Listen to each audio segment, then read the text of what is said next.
الأستاذ كاظم هاشم محمد من العراق، أستاذ موسيقي وملحن وشاعر. ولي الكثير من الأعمال الموسيقية ما بين الوطنية وما بين العاطفية، موزعة أكثر من 50 عمل في داخل المغرب. حاليا أنا مقيم في مدينة سيدي سليمان. هذه المدينة مدينة طيبة فلاحية. بشكل عام أن أهل المغرب هم أهل الجمال وأهل الثقافة وأهل الإناقة واللياقة واللطافة والحضارة، وأيضا أهل طيب وكرم. ويسعدني أني أنقل محبات وتحيات باسم العراق إلى مغرب السعادة وحمرة الآفاق وخضرة الأرزاق. المغرب البلد الجميل الطيب الذي يتمناه كل عربي، يتمنى زيارة هذا المغرب، مغرب الخير ومغرب الخبز، فيها البركة وفيها الهناء والصحة وفيه الأمان والسلام. هذا البلد الذي يحسده المغرضين على جماله وعلى أنه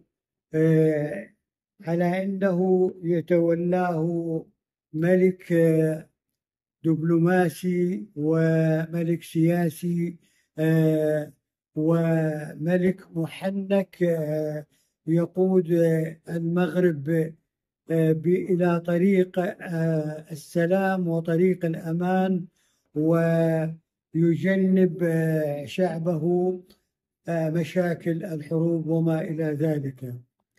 كل الشعوب العربية، تقريبا أغلب الشعوب العربية فيها الحرية تقريبا مخلوقة، إلا بلد المغرب فيه الحرية الكاملة وفيه السعادة.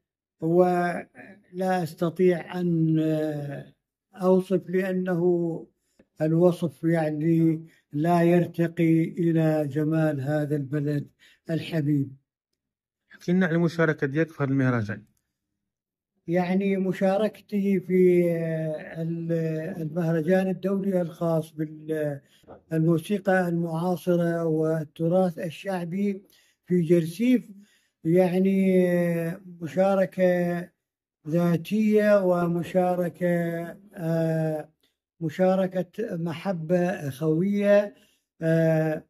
وقد رأيت من أهل جرسيف، وليس عجيبا أو غريبا، هذه الحفاوة والحلاوة في جرسيف أو في المغرب بشكل عام، لأن المغرب هو كما قلنا سلفا أهل الجمال وأهل الإناقة والحضارة. يعني حتى نستطيع أن نقول إذا كان للورد جمالا بين الأغصان، فأهل المغرب رحيق هذا الورد في البستان. وإذا كان للطيب والكرم عنوان، فأهل المغرب هم الدلة والفنجان والديوان. وهذه الدلة والفنجان والديوان هي مستلزمات أصول الضيافة.